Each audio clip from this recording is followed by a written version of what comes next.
जय श्री कृष्ण। कैसे हैं आप सब? आई होप आप सब अच्छे होंगे। मैं भी अच्छी हूँ। एक्चुअली आज मैं कुछ बातें हैं अपनी जो मेरी पर्सनल लाइफ से जुड़ी हुई हैं वो मैं आपके साथ शेयर करना चाहती हूँ। और सोचा नहीं था इन चीज़ों को शेयर करूँगी, बट होता है ना, कभी कभी आपको कोई इतना मजबूर कर देता है कि आप ना चाहते हुए भी वो बात आपको बतानी पड़ जाती है। एक्चुअली मैंने पहले भी, शायद आपने देखा हो या नोटिस किया हो, अ, पहले मैं मांग वांग भर के वीडियोस डालती थी, अब नहीं डालती हूँ। एक्चुअली मेरा हो चुका है तलाक, जो कि 1.5 साल हो चुके हैं उसको। और मैंने क्यों किया ये सब, वो धीरे धीरे आप अगर जुड़े रहेंगे तो आपको पता चलता रहेगा। और मैं ये चीज़ें शेयर नहीं करती। मेरा दिल्ली जाने का भी मकसद ये था। मेरे 2 बच्चे हैं, मैं उनकी वजह से मैं इधर उधर बहुत ज़्यादा परेशान हो रही हूँ। मेरा 2 साल से केस चल रहा है कोर्ट में। हस्बैंड जो थे, मतलब अब तो वो मेरे हस्बैंड नहीं हैं, जो थे, तो एक्चुअली उनके पास जब भी नोटिस जाता था वो आते नहीं थे। आज भी नहीं आते हैं, अभी भी नहीं आते हैं। तो जो हमारा तलाक का जो केस था वो एक्स पार्टी हो गया। मतलब कि एक्स पार्टी मतलब कि अगर सामने वाला, अगर एक पार्टी नहीं आती है, हस्बैंड वाइफ दोनों में से, तो वन साइडेड डिसीज़न हो जाता है, उसे एक्स पार्टी होता है, मतलब एक्स पार्टी कहते हैं।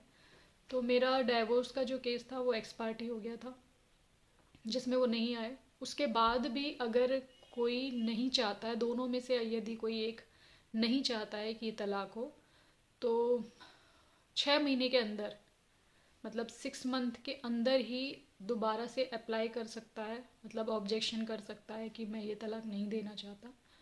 तो ऐसा भी कुछ उन्होंने किया नहीं, जबकि उनको पता था। तो और उनके ना आने का रीज़न मुझे पता है। वो मेरी वीडियोस भी देखते हैं, बकायदा देखते हैं। वो भी देखते हैं जितनी उनकी, क्या ही कहूँ उनके बारे में, कि जिनसे भी उनके संबंध हैं, अच्छे बुरे जो भी, सारे ही लोग देखते हैं। सॉरी, बीच में कॉल आ गया था। तो मैं यही बता रही हूँ कि वो केस में एक बार भी आए नहीं थे जब डाइवोर्स का केस चल रहा था। उसके बाद मैंने मेंटेनेंस का लगाया। कुछ लोगों का कहना है कि आपको तलाक पहले नहीं लेना था, पहले मेंटेनेंस के लिए मतलब केस करना था आपको, उसके बाद आप तलाक देते।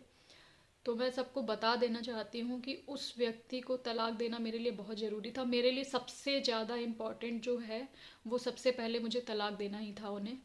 मतलब डाइवोर्स मेरे लिए बहुत ही ज़्यादा ज़रूरी हो चुका था, क्योंकि अगर मैं नहीं देती तो वो आते थे। और मुझसे जुड़े हर व्यक्ति को ये पता है कि वो क्या करते थे। ऐसा नहीं है कि मैं यूट्यूब पर आकर के झूठ फैला रही हूँ या कुछ भी बोल रही हूँ। जो मुझे जानते हैं, जो मुझे समझते हैं, उनको सबको पता है कि मैंने क्या कुछ झेला है, क्या कुछ किया है।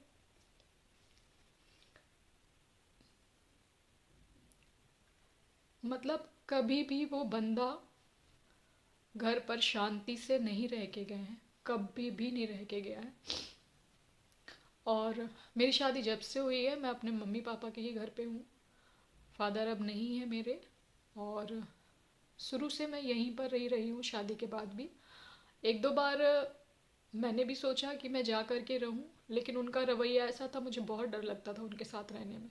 मतलब मेरी ज़िंदगी का कोई भरोसा नहीं था। कुछ टाइम हम लोगों ने अलग भी रहे हैं, मतलब वो एक बार जॉब छोड़ करके आ गए थे अपनी, तो हम लोग काफ़ी दिन तक रेंट से भी रहते थे। पर ये सब खैर, वो सारी बातें छोड़िए आप। बट मैं मतलब ये बताना चाहती हूँ कि मैं दिल्ली क्यों गई थी। मैंने एक्चुअली मेंटेनेंस का केस लगाया है, जिसके लिए मुझे बहुत परेशान होना पड़ रहा है। मेरे 2 बच्चे हैं, और हस्बैंड जो है वो आर्मी में है। अच्छा खासा उनको पैसा मिल रहा है, सब कुछ है।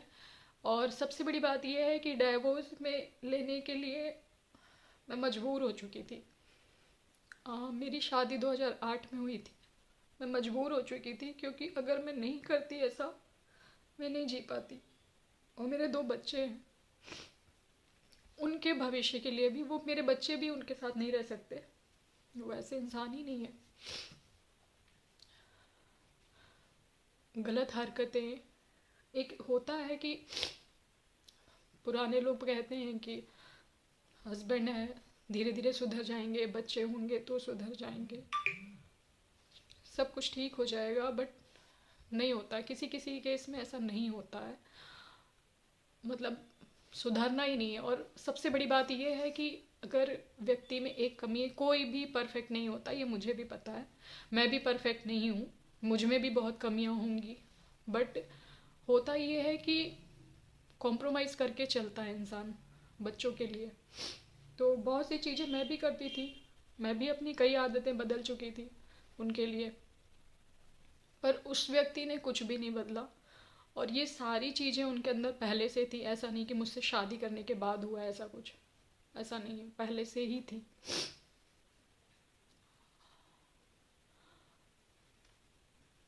अभी फ़िलहाल मैं दिल्ली गई हुई थी, एक बार पहले भी गई थी, अकेले गई थी। फिर मेरे वकील ने कहा कि आप एक बार बच्चों को लेकर के जाइए, हो सकता है कि शायद कोई रास्ता निकल आए। तो बच्चों को लेकर के भी गई थी, कुछ नहीं हुआ। उनका कहना है कि आप जो करना है आप कोर्ट से करिए। मैं उसमें गलत भी नहीं कहूँगी, क्योंकि उनको पावर नहीं है इतना, बट कोर्ट से इसलिए कुछ नहीं हो पा रहा है क्योंकि वो पेश ही नहीं होते हैं पेशी में। उनका वकील हर बार आके ये बोल देता है कि उनको छुट्टी नहीं मिल रही है, वो नहीं आ सकता है, पर ऐसा नहीं है। वो तब से पता नहीं कितनी बार, कि आप खुद सोचिए, 1.5 साल में जो अगर फौजी होगा या वैसे भी सिविलियन भी होंगे उनको भी पता है, 1.5 साल तक ऐसा हो ही नहीं सकता कि किसी बंदे को छुट्टी ना मिले। अभी भी वो छुट्टी पर है, अभी जब मैं ये वीडियो डाल रही हूँ इस वक्त भी वो छुट्टी पर ही है। और 3 तारीख को मेरी पेशी थी, अभी 3 जनवरी को, फिर भी नहीं आए वो। और उनका कहना है कि जो भी मुझे रिटायरमेंट का पैसा मिलेगा वो मैं लेकर के इधर उधर जहाँ भी उनको जाना है, बोले मैं गायब हो जाऊँगा, तुम मुझे ढूंढते रहना। तो मेरा कहना ये है कि चाहे उनके घर के हों या उनके रिश्तेदार हों, फ़िलहाल तो उनके रिश्तेदारों की क्या ही बात करें, कोई भी रिश्ता उनके घर में ऐसा नहीं है जो उन्हें समझा सके।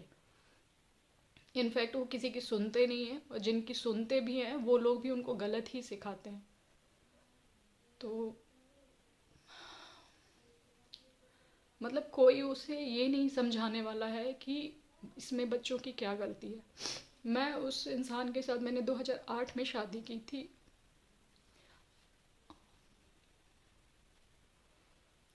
2021 में केस लगाया था, हाँ 2021 में केस लगाया मैंने। तो आप सोच लीजिए कि इतने सालों तक अगर मैं उस इंसान के साथ थी तो मैं इसी इंतज़ार में थी कि शायद ये बंदा सही हो जाएगा।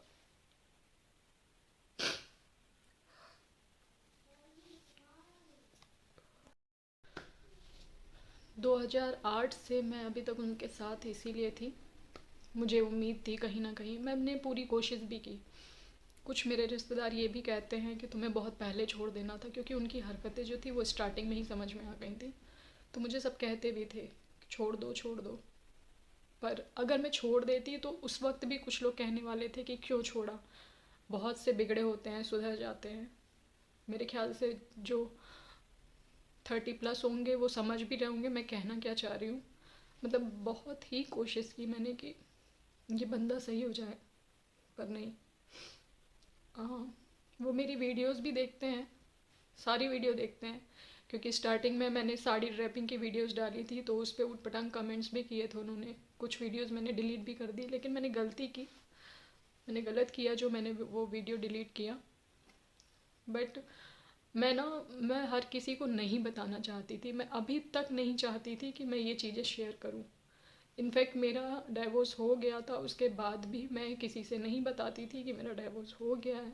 अपने आस पड़ोस, फ्रेंड सर्कल, कहीं नहीं बताती थी, क्योंकि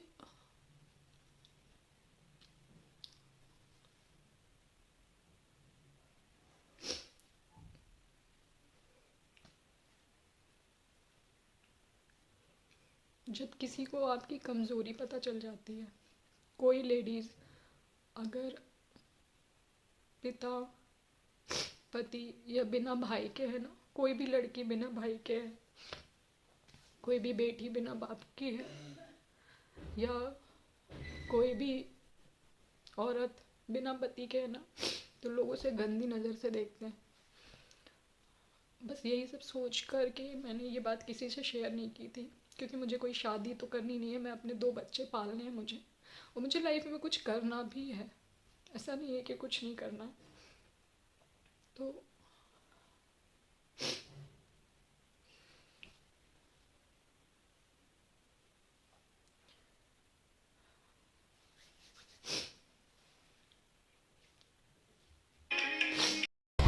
पहुंच गए हैं दिल्ली और अभी हमने यहाँ से एक ऑटो लिए और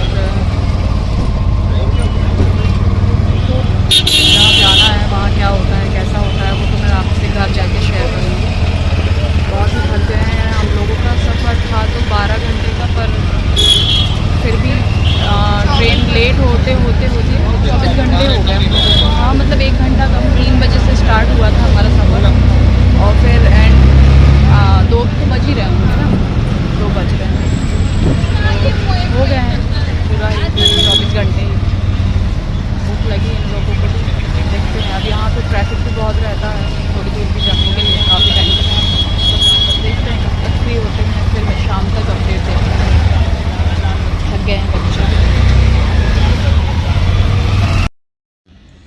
यहाँ पर हम पहुँचने वाले थे कश्मीर हाउस, ये पूरा कैंट एरिया है। तो वहाँ पर पहुँचकर हम कोई भी वीडियो नहीं बना सकते थे, क्योंकि वहाँ पर मोबाइल ही गेट पर जमा हो जाता है कैंट एरिया में। तो इसलिए आगे की अपडेट मैं इसमें मतलब वीडियो के थ्रू तो नहीं दे पाऊँगी। और यहाँ से मिलने के बाद हम लोग कश्मीर हाउस से मिलने के बाद फिर राजरीफ सेंटर भी गए थे। तो वहाँ पर भी गेट पर ही ये यहाँ का ये द्वार है मेन। तो यहाँ पर मेन गेट पर ही थोड़ी सी वीडियो शूट की थी, बाकी अंदर का नहीं। और फिर यहाँ से हम लोग चले गए थे। जिस काम से आई थी वो काम नहीं हुआ था, बट हाँ ये होता है कि अभी कभी आप किसी काम के लिए निकलते हैं ना, तो वो भले ना हो बट आपको कोई ना कोई रास्ता ज़रूर निकल जाता है। तो मेरे साथ भी यही हुआ था।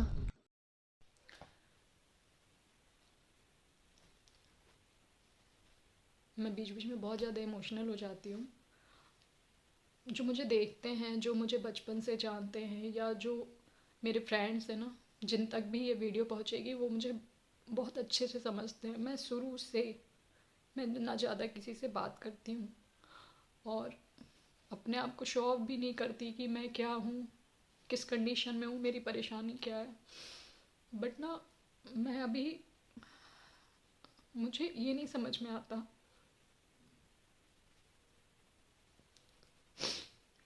कि जो व्यक्ति सही है वो इतना परेशान क्यों। मतलब मेरी कोई गलती नहीं है, मेरे बच्चों की कोई गलती नहीं है, फिर भी कोई सपोर्ट नहीं है। कोई सपोर्ट नहीं है, ना उनके यूनिट से और ना ही कोर्ट से। कोर्ट का भी एक अपना नियम होता है, वहाँ कोई फैमिली तो होती नहीं है, या इमोशंस नहीं देखे जाते। वहाँ पे जो रूल्स होते हैं उसी के हिसाब से ही होता है सब कुछ। मैं कुछ कह भी नहीं सकती हूँ। और कई लोग बोलते हैं कि तुम्हें सबसे पहले गलती तुमने की जो तुमने तलाक दिया। यहाँ तक कि वो इंसान भी जिसको मैंने तलाक दिया है, वो भी कॉल करके कहते हैं मुझे कि गलती तुम्हारी है, तुमने अपने पैर पे कुल्हाड़ी पटकी है, मैंने तो कुछ नहीं किया था। तो आज भी वो मुझे रखने को तैयार है। बोले तुम सॉरी बोल दो, मैं सारी चीज़ें भूल के और तुम्हारे साथ रहने के लिए तैयार हूँ। बट मैं सॉरी किस बात के लिए बोलूँ, और मैं उस इंसान के साथ कभी नहीं रह सकती, कभी नहीं। एक होता है हर व्यक्ति का ना, एक बर्दाश्त करने की क्षमता होती है, मेरी ख़त्म हो चुकी है, ख़त्म। और जब तक आपकी बर्दाश्त करने की क्षमता होती है ना, आप पे कितने भी अत्याचार हो, गाली गलौज, मारपीट, पता आप सब भूल जाते हो, सब बर्दाश्त कर लेते हो। बस वही बात हो जाती है कि जब तक आप में क्षमता है, और जब क्षमता ख़त्म होती है ना सहन करने की, तब आपको छोटी सी बात भी नहीं बर्दाश्त होती। मैंने बहुत कोशिश की। इस वीडियो को डालने का मेरा मेन मकसद यही है कि लोगों को सच पता चले, लोगों के सामने आए सच, क्योंकि वो इंसान तो झूठ फैला रहा है सिर्फ, और सिर्फ यही उनका कहना है कि मुझे छुट्टी नहीं मिलती है। ठीक है, ये वीडियो उन तक भी पहुंचेगी और शायद किसी के समझ में आए और मेरे बच्चों को इंसाफ मिल पाए। तो दुनिया में ऐसे बहुत से लोग हैं जो ये कदम नहीं उठा पाते हैं, पर मुझे भी लगता है कि उठाना चाहिए, सबको बताना चाहिए। वीडियो काफ़ी लंबी हो गई थी तो इसे मैंने 2 पार्ट में किया है, और नेक्स्ट पार्ट भी मैं बहुत जल्दी अपलोड कर दूँगी, जो कि अगर मैं इसमें ऐड करती तो बहुत ही लंबा हो जाता। तो बस अपना, अपने बच्चों का, अपनी फैमिली का ख्याल रखिए। फिर मिलूँगी आपसे नेक्स्ट वीडियो में।